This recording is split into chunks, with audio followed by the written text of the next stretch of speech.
This story is titled, I Was Buying My Fiancée Her Dream House. Then she demanded I add her brother to the deed. Turns out he's actually her ex and first love, and that she's been lying for years.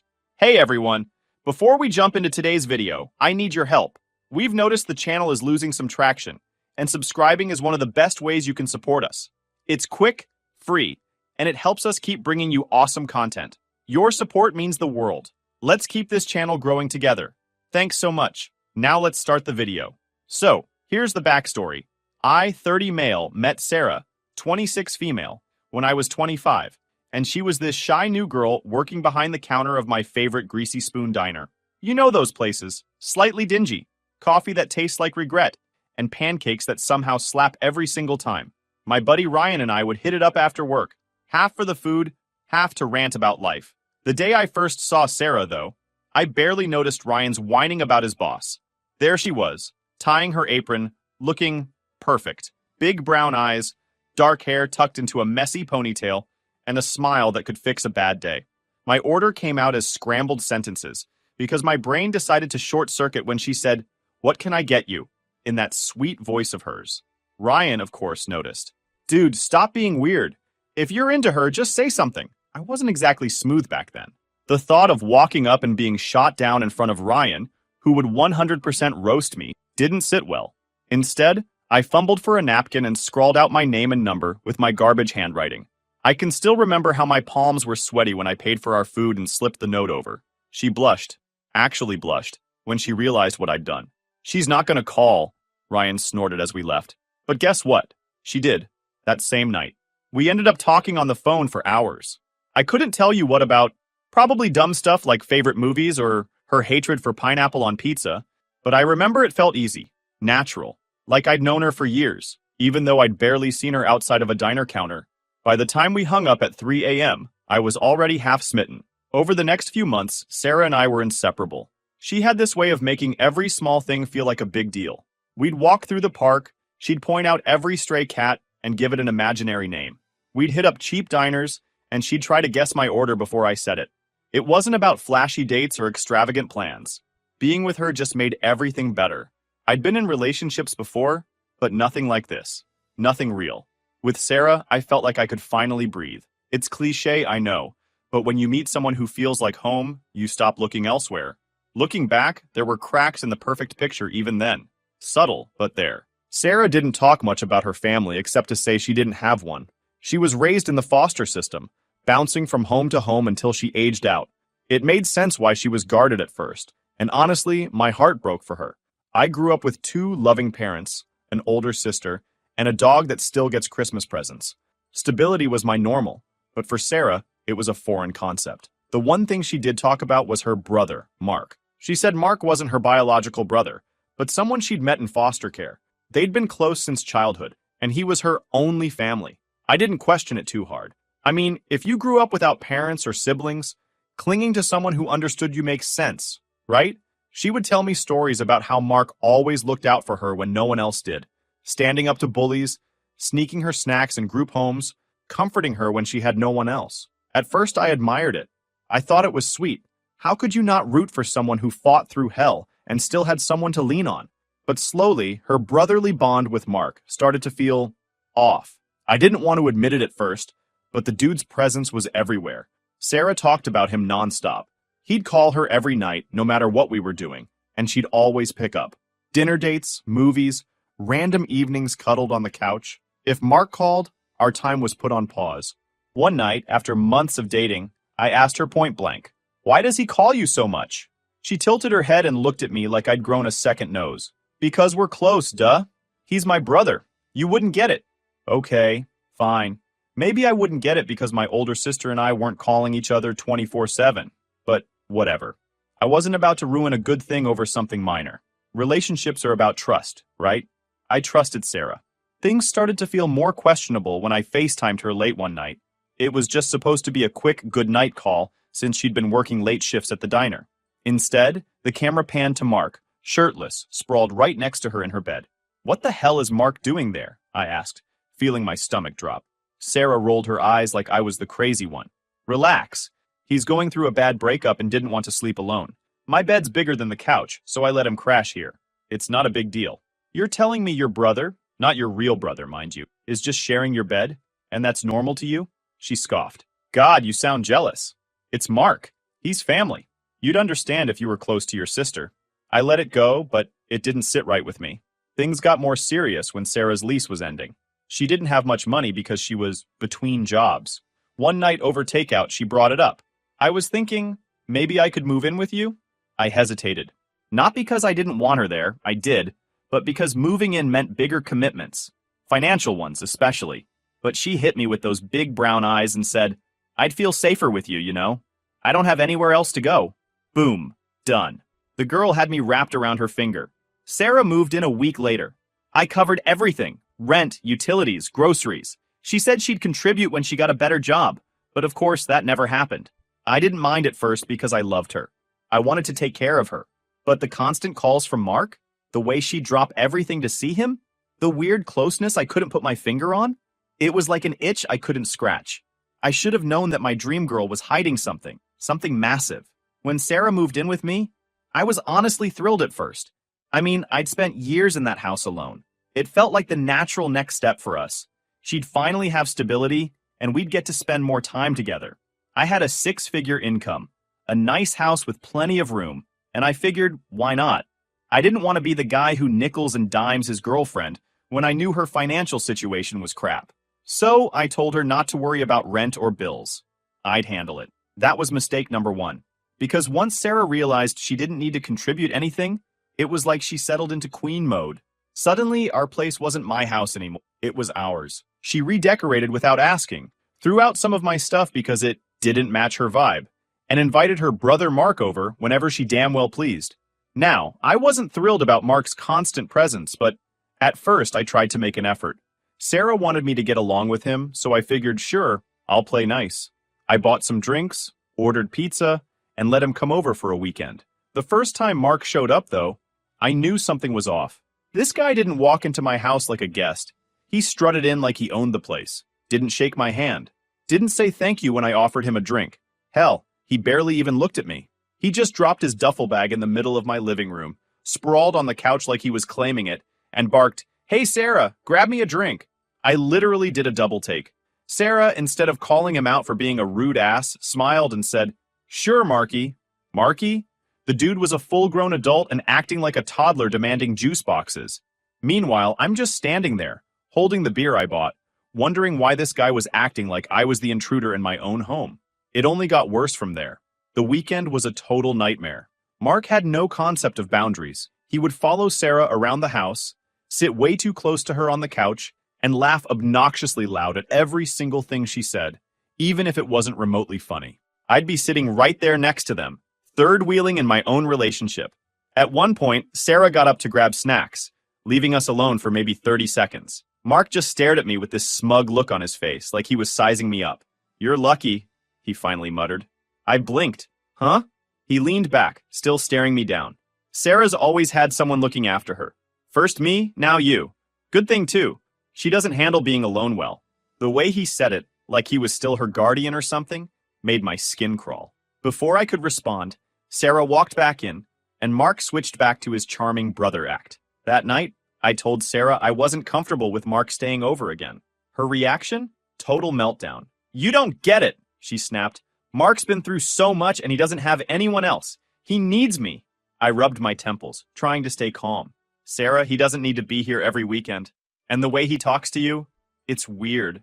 Her eyes narrowed like I'd insulted her personally. "We're close because we've been through hell together. Sorry if you don't know what that's like." She stormed off, and I was left wondering how trying to set a boundary in my own house turned into me being the bad guy. The next time Mark showed up uninvited, it was under the guise of just crashing for one night. I gritted my teeth and let it slide, because what was I supposed to do? Tell my girlfriend's brother to get lost? Around midnight, I walked into our bedroom ready to crash, only to find Sarah curled up next to Mark on the couch, where he should have been sleeping alone. "Sarah," I said, trying not to explode, "why aren't you in bed?" She looked up like I was crazy. "Mark's not feeling great, so I'm keeping him company." I stared at her. Why does keeping him company mean sharing a couch?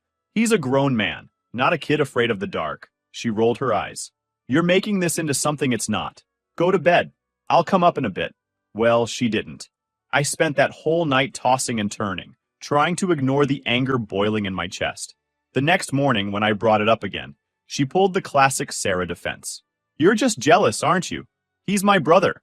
Stop being insecure. She said it with so much confidence that I started questioning myself. Was I overreacting? Was I the jealous boyfriend who didn't get their special bond? Number, I wasn't. I knew something wasn't right, but every time I brought it up, she flipped it on me. Gaslighting at its finest. If Mark wasn't physically in our house, he was calling Sarah constantly. We'd be in the middle of a movie, and her phone would ring. She'd glance at it, mutter, "It's just Mark," and pick up. For 30 minutes, sometimes longer. It didn't matter what we were doing. Cooking dinner, hanging out with friends, even in bed. If Mark called, everything stopped for him. One night, I finally snapped. Why does he call you so much? It's like he's attached to your hip. Sarah sighed dramatically, like I was exhausting her. He's going through a rough time. I'm the only one he has. Sarah, I'm supposed to be the only one you have. She glared at me. I can't believe you're making me choose between you and my brother. I wasn't making her choose anything. I was just trying to figure out why her not really brother had VIP access to every part of her life, including mine. By this point, my patience was wearing thin. I told myself I needed to trust her, to let it go. But deep down, I felt like I was being played for a fool. After 2 years of living with Sarah, I was on the edge. Between Mark's constant intrusions and Sarah's refusal to see any issue with it, I started keeping a mental list of all the weird crap I'd let slide. If you looked up doormat in the dictionary, there'd probably be a picture of me. But no more. I'd had enough. Around this time, my finances were in a really good place. I'd worked my ass off to get to where I was. Long hours, late nights, and sacrifices Sarah didn't have to make because I covered everything. My house was fully paid off, and I had enough saved to buy us a new place, our dream house. I thought this would be the perfect fresh start. I'll admit it, part of me hoped that moving into a new place would magically fix everything. No more Mark showing up uninvited, no more awkward tension, and no more late-night calls that ended with Sarah whispering in the hallway like she was keeping state secrets. So, I made the call. I reached out to a realtor, looked over my finances, and started browsing listings.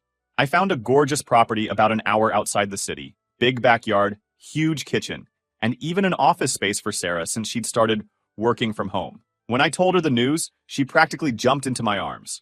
"You're the best fiancé in the world," she said, hugging me tight. "I can't wait to start the next chapter with you." For the first time in months, I let myself believe we could fix this.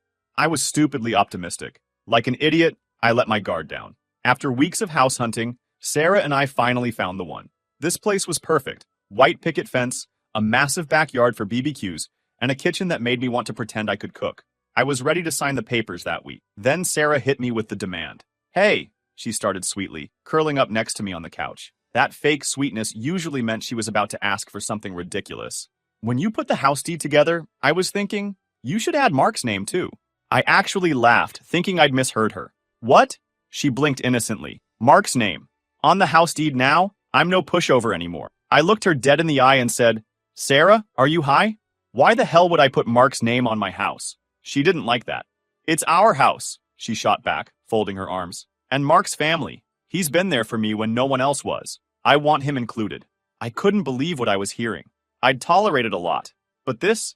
Number absolutely not. "So, let me get this straight. You're asking me to buy a house with my own money? And instead of just you and me, you want to slap your brother's name on it too? Why? What's he done to deserve that?" Her voice rose a notch. "He's family. You don't get it because you've had a perfect life. But I don't have anyone else. Adding Mark makes me feel secure." I wasn't budging. "Sarah, I'm marrying you, not Mark. You want to include him in your life? Fine. But he's not touching my house." End of story. That's when the tears started. Her go-to move. "You don't understand," she sobbed. "This is why I can't trust anyone. Everyone leaves me except Mark. You're supposed to be different." I stared at her, disgusted. "This isn't about trust. It's about you trying to con me into handing over part of my house to your brother.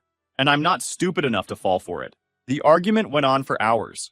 Sarah alternated between crying, screaming, and trying to guilt trip me into giving in. But for once, I stood my ground. I'd been gaslit enough, and this was where I drew the line. The next week, I couldn't stop thinking about how insane her demand was. I didn't tell anyone, not my sister, not my parents, because I didn't want them thinking less of Sarah. I was still holding on to hope that maybe this was just a weird phase. Then I ran into Katie.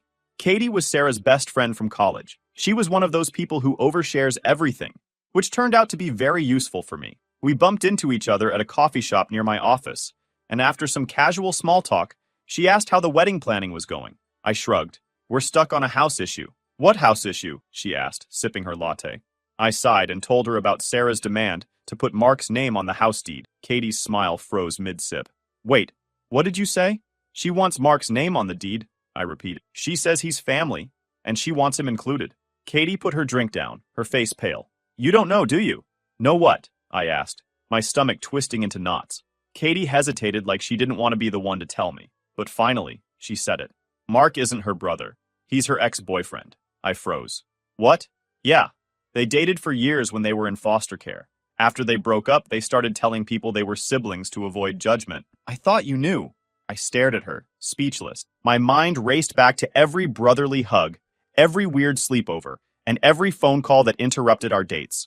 All of it clicked. She's been lying to me this entire time? I asked, my voice flat. Katie winced. I'm so sorry. I thought she told you. I left the coffee shop in a daze, replaying the last 5 years in my head like a movie I suddenly realized was garbage. Mark, the guy I'd been forced to tolerate, wasn't her brother. He was her ex, and she had the audacity to demand I put his name on the house I was paying for? It all made sense now. I wasn't crazy. I wasn't insecure. Sarah had been gaslighting me, lying to my face and dragging me into some bizarre, twisted mess. But here's the thing. I'm not the kind of guy who sits back and lets himself get played. That night, I decided I wasn't going to wait anymore. Sarah had answers to give, and I was done pretending everything was fine. I got home that evening feeling like I'd been punched in the gut. Mark, her ex-boyfriend. I couldn't get those words out of my head. 5 years. 5 damn years she'd been lying to me, and I'd been standing here, not listening to my inner voice, defending their close sibling bond. I got home that evening feeling like I'd been stamped in the back. Mark, her ex-boyfriend. I couldn't get those words out of my head. 5 years. 5 damn years she'd been lying to me, and I'd been standing here like an idiot defending their close sibling bond.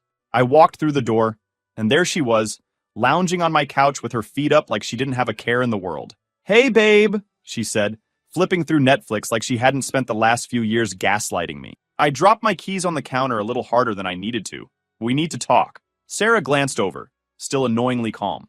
About what? I took a deep breath. I wasn't going to let her twist this on me. Not this time. About you and Mark. Her hand froze midair with the remote. Her face went from relaxed to defensive in half a second flat. What about him? I stared her down. Don't play dumb. I ran into Katie today. She told me the truth. He's not your brother, is he? The color drained from her face so fast I thought she might pass out. Her lips parted, and she stammered, What did she say? She told me everything, I said firmly. Mark isn't your brother. He's your ex-boyfriend. The guy you used to date. The guy you've been sneaking around with, lying to me about, and bringing into my house like I'm some kind of idiot. Her face crumpled, but she tried to salvage the situation. It's not what you think. Oh, really? I snapped, folding my arms. Because what I think is that you've been cheating on me, lying to my face, and letting your ex-boyfriend sleep next to you while you gaslit me into thinking I was crazy for questioning it. Sarah jumped off the couch, her eyes wild with panic. I didn't cheat. Mark and I, he's like family now. We haven't been like that in years. I laughed bitterly. Family? You mean the guy you used to date? You think calling him your brother magically makes it less disgusting? It's not disgusting, she yelled, tears starting to form. We were just kids. After we broke up, we realized we were better as family. That's all it is. You're blowing this out of proportion. I wasn't buying it for a second. My gut was telling me there was more. So you're telling me, I said, stepping closer, that you've never done anything with him recently? That all those sleepovers, all those late-night calls, all those times you comforted him, there's nothing else going on? She looked away, biting her lip. I felt my chest tighten. Sarah, look at me. Tell me the truth. Have you slept with Mark recently? There was a long pause. Her silence told me everything. Answer me! I yelled, slamming my fist against the table. She flinched and finally muttered, Yes, a few times. It felt like the air had been sucked out of the room. I stared at her, my hands shaking, as her words echoed in my head. A few times, I repeated, my voice dangerously low. A few times. You've been sleeping with your ex, the guy you call your brother, while I've been here paying for everything like a goddamn fool? She broke down, sobbing. It didn't mean anything, I swear. It just happened. I was confused, and Mark, he's always been there for me. I didn't mean for it to happen. I laughed, but there was no humor in it. Oh, it just happened? You didn't mean for it? That's your excuse? You've been lying to me for years, cheating on me, and now you want me to believe it doesn't mean anything? I still love you, she cried, clutching at me like I was the lifeline she was about to lose. It was a mistake, I swear. I shoved her hands away. Don't touch me. The anger boiling in my chest was white hot. I had spent years supporting this woman, paying for her rent, her groceries, her damn existence. And all the while she had been sneaking around with Mark. You know what, Sarah? I said, my voice ice cold. You're pathetic. You had everything I gave you, and you threw it away for some loser who pretends to be your brother. She sobbed harder, collapsing onto the couch like some dramatic movie scene. You can't leave me. I don't have anyone else. I stared at her, disgusted. That's not my problem anymore. I didn't stop there. I had one more thing to settle. Give me back the engagement ring. Her head shot up. What? No! That ring is a family heirloom, I said firmly. It belonged to my grandmother, and there's no way in hell you're keeping it after what you've done. You gave it to me, she wailed, clutching her hand like I'd asked her to cut it off. It's mine. I leaned closer, my tone deadly calm. You cheated on me, Sarah. You lied to me for 5 years. You've been living in my house, on my dime, while sneaking around with your ex. You don't get to keep anything. Take it off. She shook her head. But I wasn't playing anymore. Sarah, you're not leaving this house until I have that ring in my hand. So either you take it off, or I'll call the cops and explain everything.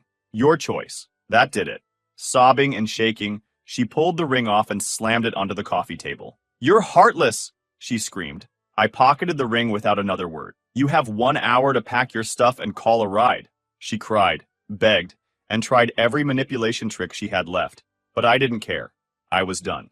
When her Uber finally pulled up, she called Mark to come get her first. I heard her begging over the phone, but apparently Mark wanted nothing to do with her drama. Shocker. By the time she dragged her bags to the front door, she looked like a wreck. I'll wait for you, she sniffled, trying one last time. I know you'll come back. I didn't even look at her. Don't hold your breath. I shut the door in her face, locked the deadbolt, and sat down in silence. For the first time in years, I wasn't drowning in her lies. I wasn't being used or played. Update.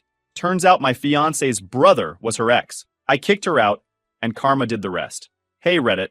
I wasn't planning on posting an update, but a lot has happened since I kicked Sarah out, and I figured you all deserve to hear the end of this story. Karma's undefeated, and I didn't have to lift a single damn finger to get revenge. It came to me gift-wrapped, and I just sat back and enjoyed the show. I went full no contact with Sarah the night I threw her out, blocked her number, blocked her on social media, and changed my locks. I figured she'd slink back to Mark, and they'd live happily ever after in their weird little lie-fueled relationship. Whatever. Not my circus, not my monkeys, but karma? Oh, it had other plans. About a month later, I ran into Katie, Sarah's former best friend, at the same coffee shop where I'd first learned the truth. Now, Katie's the kind of person who knows everything about everyone, and she couldn't wait to spill the tea. Apparently, Sarah's life had completely imploded since I kicked her out. First, she tried to move in with Mark. After all, he was her rock, her family, her everything, right? Well, turns out Mark wasn't sticking around for Sarah. He was sticking around for her money. You see, while I was covering all of Sarah's living expenses, she'd managed to save up a little cash from her old diner job. And guess what?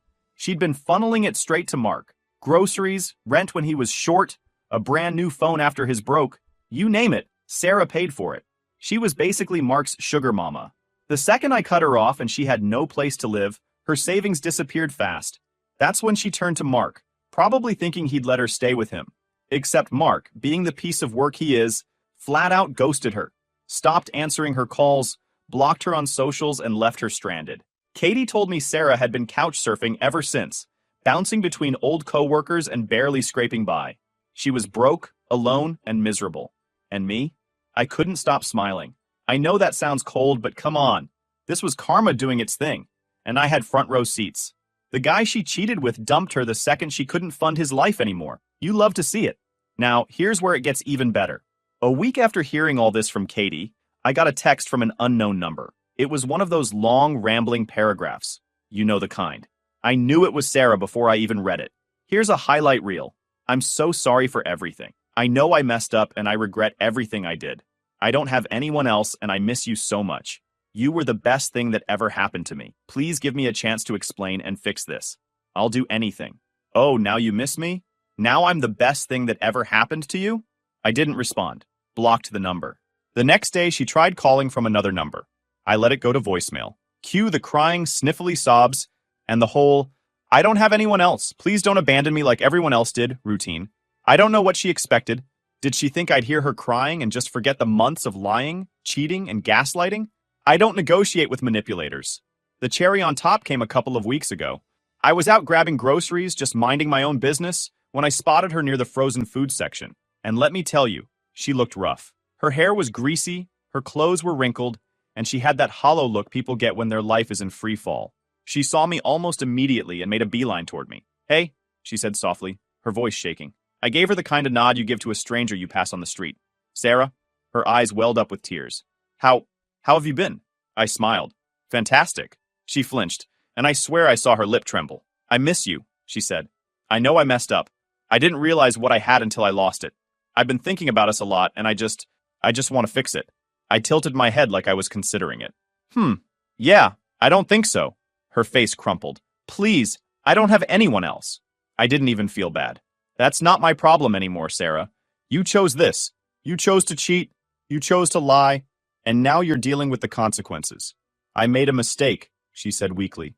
I smirked. No, you made choices, and now you've got to live with them. I didn't wait for her to respond. I grabbed my cart, turned around, and walked away. So here I am now. Reddit. Sarah lost everything. Her relationship with me, her weird manipulative hold over Mark, and any ounce of stability she had. She gambled, thinking she could play both sides, and she lost spectacularly. Meanwhile, I'm thriving. I'm back at the gym, catching up with friends I neglected during that train wreck of a relationship, and even dipped my toe back into dating. Life is peaceful, and for the first time in a long time, I feel like myself again. And the best part? I didn't have to lift a damn finger for revenge. Karma handled it for me, and it was beautiful to watch. Sarah thought I was some fool she could manipulate forever, but in the end, she played herself. Moral of the story? Trust your gut. If something feels off, it probably is. And never, ever let someone gaslight you into ignoring your own instincts. Sarah, if you're out there reading this, I hope you enjoy couch surfing. You earned it.